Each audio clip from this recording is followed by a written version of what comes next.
What would you do if the person who once laughed at you, humiliated you, and pushed you out of their life suddenly realized too late that you were the real power all along? What if your ex-husband stood proudly at a lavish family gala, denying you a seat at the table, not knowing that the entire event, the company behind it, and the empire he bragged about actually belonged to you? Would you expose the truth immediately? Would you stay silent and watch his confidence crumble? Or would you wait for the perfect moment, when the whole world is watching? Tonight's story is not just about revenge. It's about hidden strength, quiet sacrifice, and the dangerous mistake of underestimating the person who stood beside you when you had nothing. So ask yourself as you watch, who really holds the power when the lights come on? And what happens when the truth finally takes its seat at the table? Backhand index pointing right. Subscribe now for powerful life tales stories that reveal the truth behind love, betrayal, and redemption. Because the most dangerous people are never the loudest. They're the ones you never saw coming. Crystal chandeliers spilled golden light over the grand ballroom like liquid fire, reflecting off polished marble floors and designer gowns worth more than most homes. The Crestmont Gala was not just an event, it was a declaration of dominance. Victor Hale stood at the center of it all, tailored tuxedo hugging his frame like armor, champagne glass raised as laughter and admiration surrounded him. This night, he believed, marked his final ascent. CEO, visionary, king. Victor smiled easily, though inside his chest swelled with something sharper than pride. Vindication. 3 years ago, he had walked away from Elena with a signature and a sneer, convinced she had been nothing but dead weight clinging to his rise.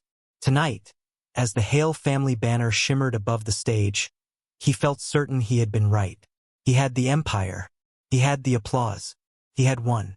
Across the room, executives whispered deals, investors toasted futures, and the orchestra hummed beneath the buzz of power. No one noticed the quiet woman standing just inside the entrance. Simple black dress, unadorned elegance, eyes steady as still water. Elena Hale had arrived without an invitation, without announcement. But she did not hesitate. Her gaze swept the room she had once helped imagine, design, and fund, though no one here knew it. She took one breath, steady and calm, as memories flickered like old film. Nights balancing ledgers while Victor slept, silent meetings, signatures hidden behind trusts. Tonight was not about revenge. It was about truth. As she stepped forward, Victor's laughter froze midair. His eyes narrowed. Confusion flickered, then irritation. He set his glass down slowly. "What is she doing here?" he muttered. And just like that, the night's illusion began to crack. Victor turns, fury building, as Elena walks toward the family table. Victor did not raise his voice at first. He didn't need to. Power, when wielded correctly, could hum quietly and still terrify. He intercepted Elena before she reached the table, placing himself squarely in her path as if blocking a ghost. "You're not on the guest list," he said, eyes cold, lips curved in a thin smile meant to humiliate. Nearby conversations slowed. Curiosity spread like perfume. Elena met his stare without flinching. "I don't need an invitation to attend what I helped build." A ripple of laughter followed, sharp, dismissive. Victor leaned closer. "Still pretending?" he murmured. "This gala is funded by Crestmont Global. Not charity. Not memories. Certainly not you." He gestured toward the long table where the Hale family sat. Executives, spouses, heirs. One chair remained open. Elena's eyes flicked to it for just a second. Victor followed her gaze and smiled cruelly. "That seat is reserved for those who matter."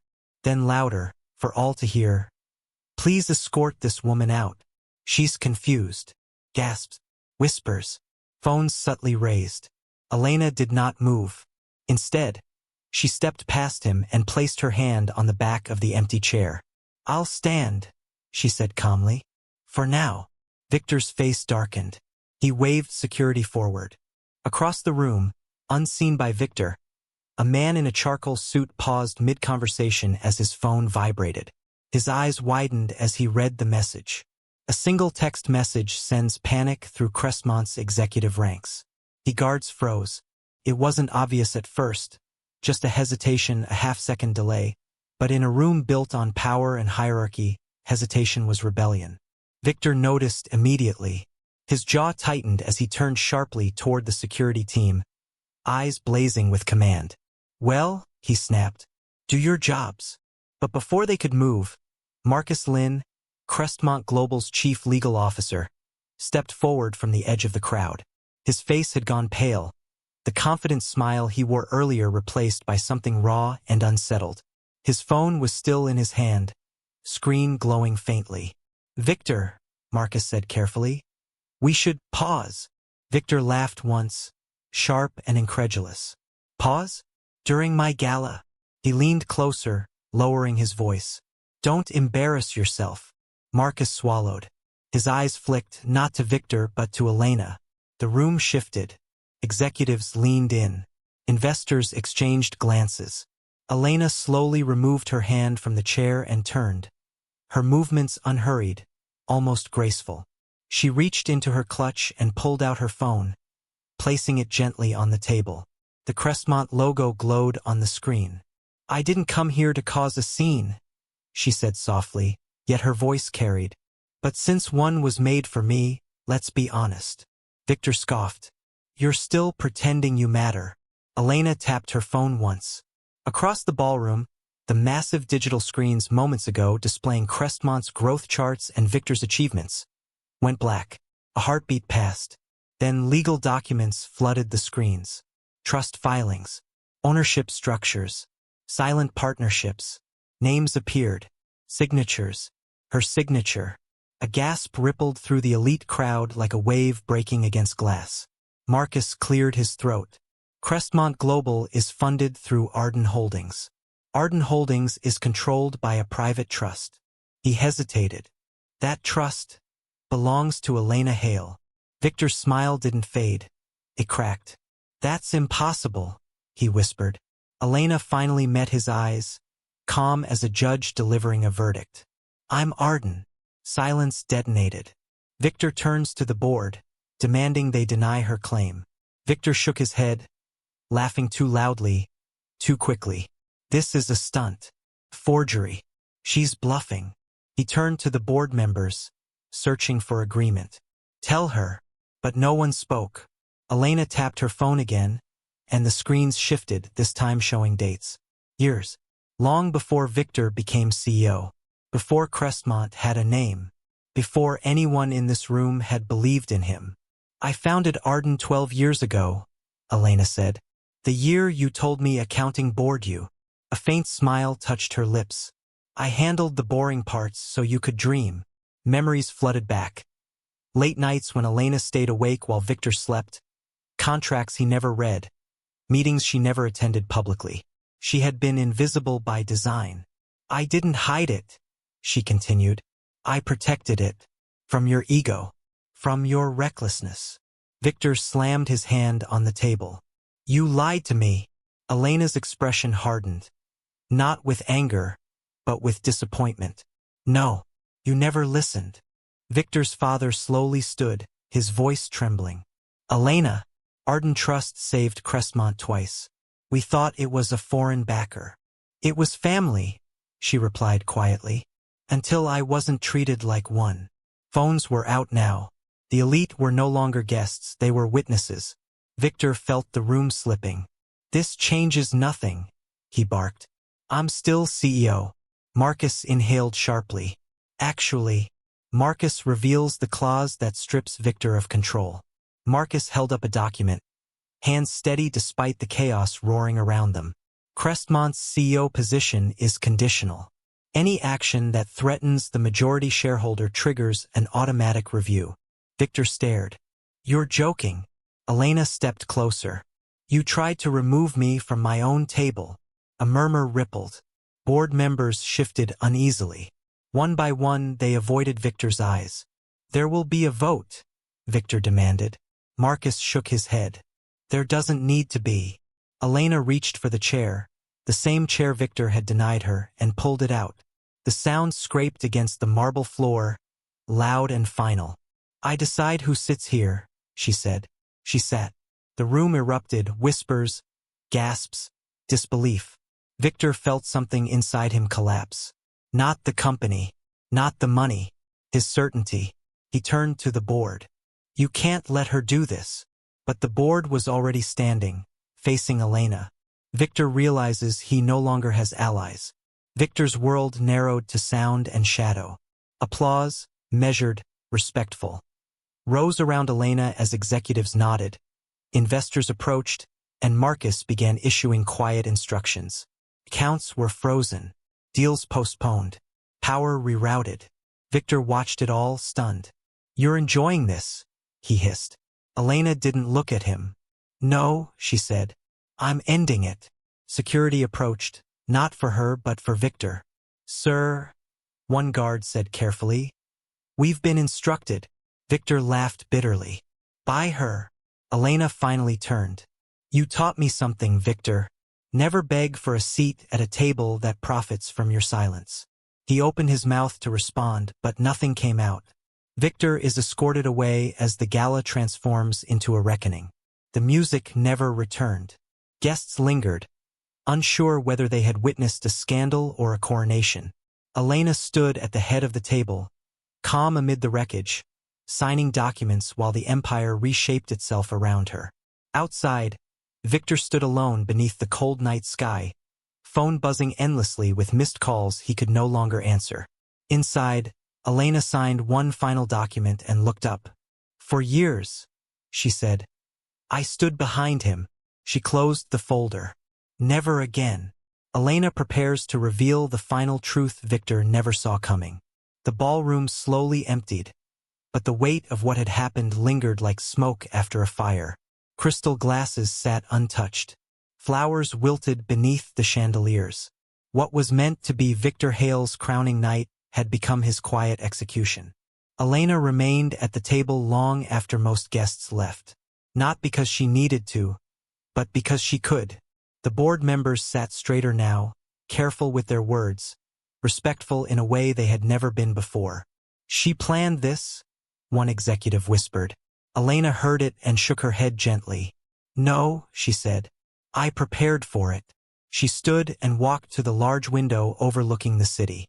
Light stretched endlessly, a reminder of how vast the world was, how small Victor's vision had always been.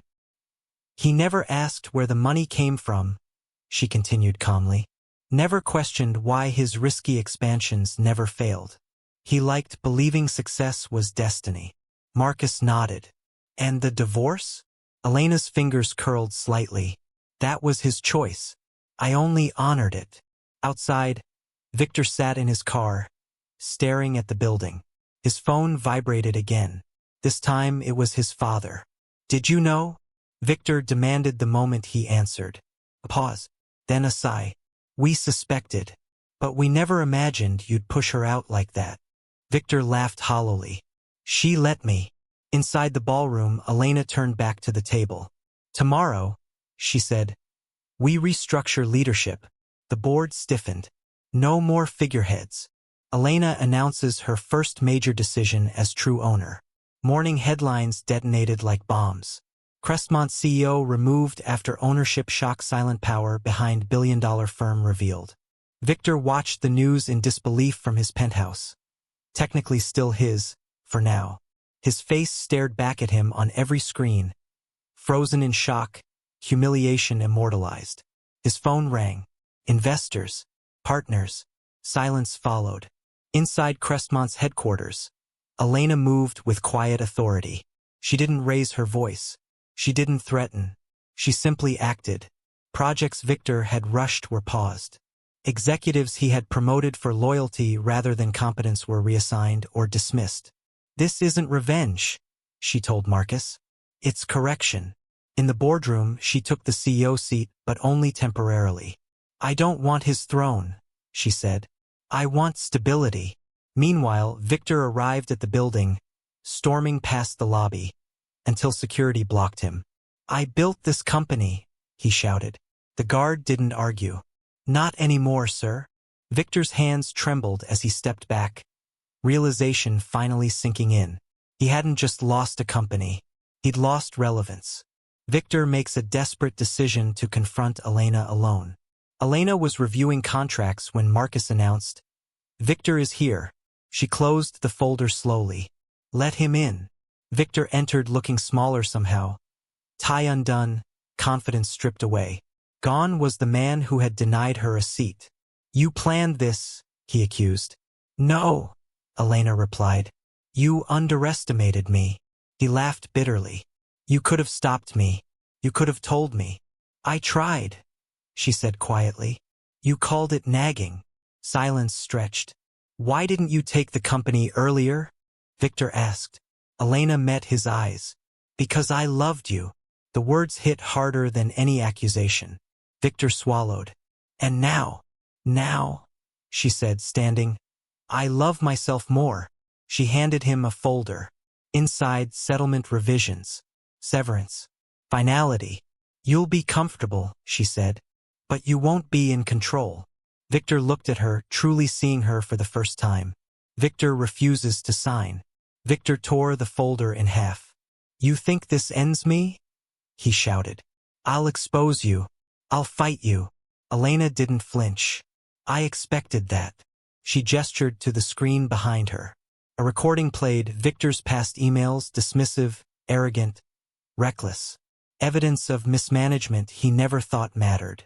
"The board has already seen everything," she said. Victor staggered back. "You destroyed me." "No," Elena replied softly. "You built this ending yourself."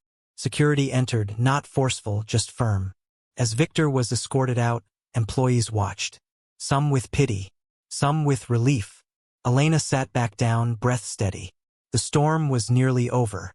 Elena prepares her final public address. The press conference was packed. Cameras flashed as Elena stepped to the podium, not as Victor Hale's ex-wife, but as the woman who had quietly powered one of the largest corporations in the city. "For years," she began, "I chose silence over recognition." She spoke of partnership, of invisibility, of being underestimated and how dangerous that could be. "I don't seek revenge," she said. "I seek balance." Questions flew. Elena answered only one. "Do you regret supporting Victor Hale?" She paused.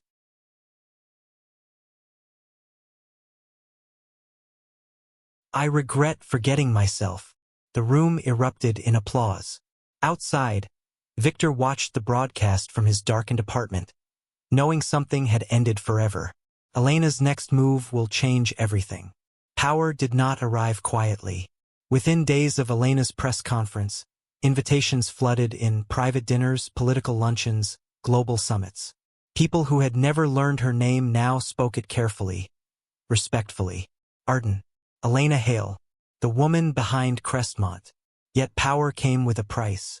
Elena sat alone in her office late one night, city lights flickering like distant stars. The silence felt heavier than before, not empty, but expectant. Marcus stood near the window reviewing reports. "There's resistance," he said carefully. "Not everyone is comfortable with how quickly things are changing." Elena nodded. "They weren't comfortable when I was invisible either." Across the city, Victor paced his apartment, surrounded by unopened letters and unanswered calls. He replayed moments in his mind, the nights Elena stayed up working, the meetings he excluded her from, the way he had smiled when he told her she didn't belong at the table. For the first time, regret pierced deeper than anger. He reached for his phone, stopped, and threw it onto the couch.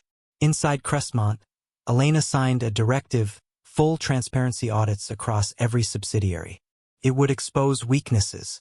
It would upset powerful people. But it would also cleanse the foundation. "Let them be angry," she said softly. "Truth doesn't negotiate." A powerful rival prepares to challenge Elena's authority. Daniel Crowe arrived without warning.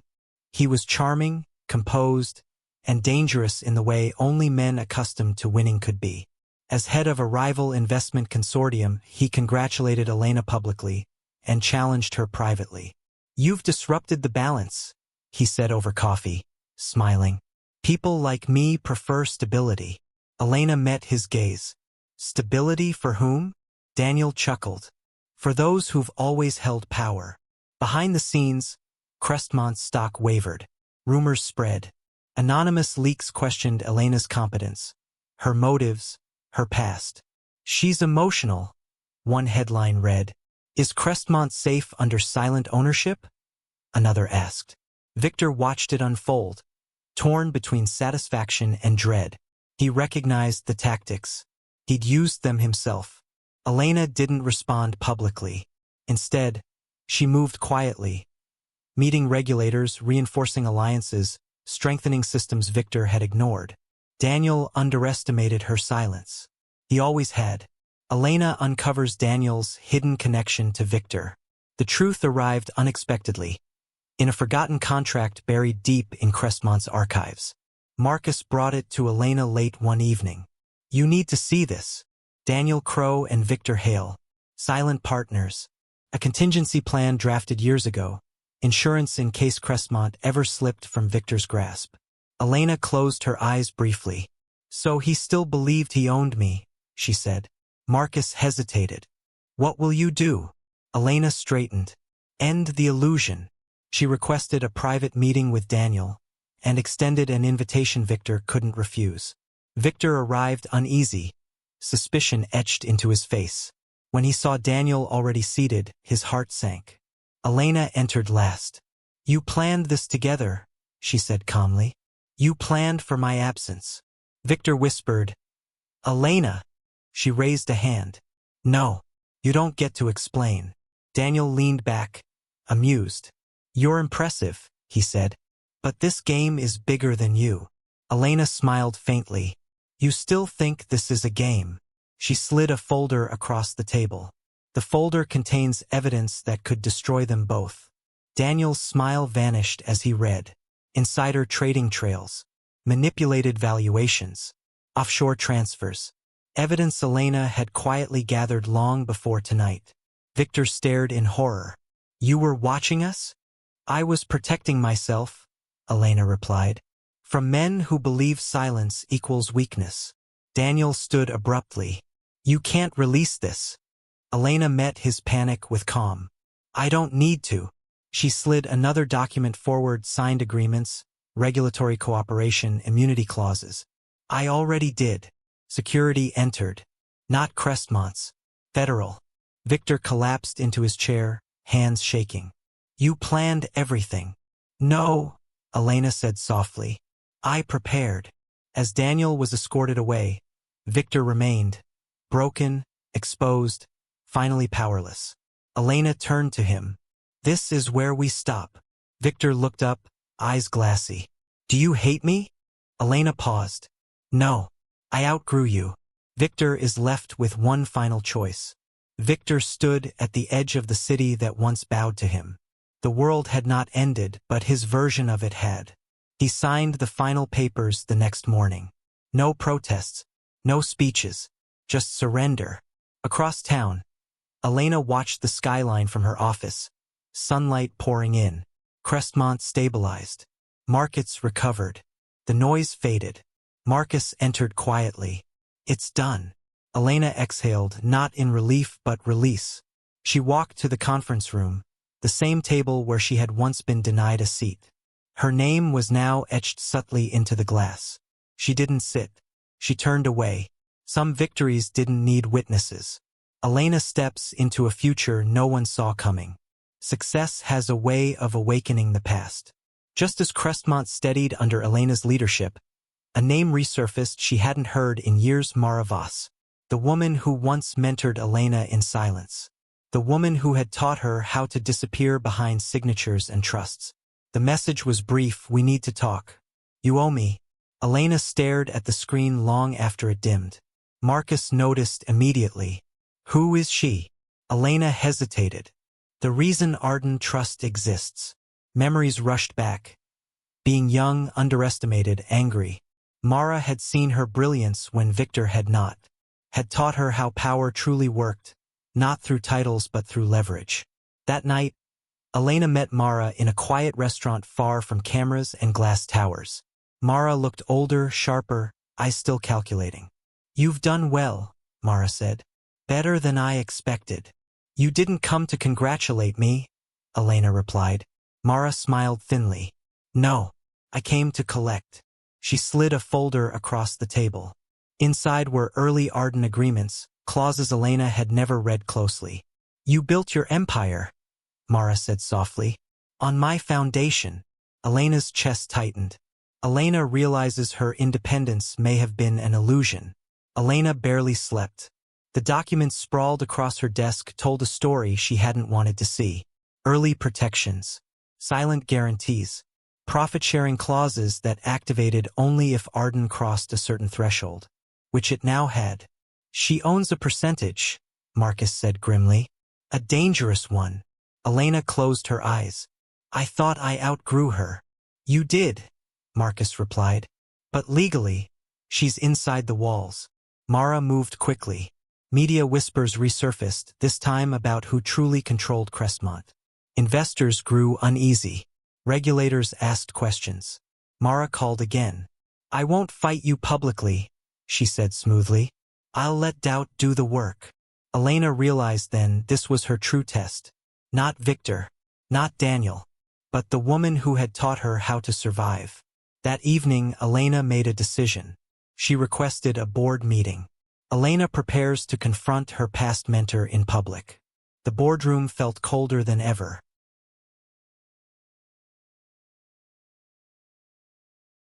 Mara sat confidently at the table, introduced as a strategic partner. Elena watched the director struggle to reconcile the two women. Both powerful, both calm, both dangerous. Mara spoke first. I believed in Elena when no one else did. Elena nodded. And you taught me something invaluable. Mara smiled. That power is never free. Elena stood. You taught me survival. I taught myself integrity. She projected a new document onto the screen, restructured ownership, buyout clauses, global oversight agreements. I'm offering you more money than you'll ever need, Elena said evenly. And zero control. Mara's eyes darkened. And if I refuse? Elena met her gaze. Then I expose how Arden was born, including your methods. The room went still. 2 queens. 1 table. Mara makes her choice. Mara laughed quietly. You've surpassed me, she admitted. That was always the risk. She signed. The tension dissolved slowly, like ice melting after a storm. The board exhaled as one. Mara stood and leaned closer to Elena. You never needed me, she whispered. You just needed time. When she left, Elena felt something she hadn't felt in years. Freedom. That night, Elena walked alone through the city. No security, no entourage, just her and the hum of life moving forward.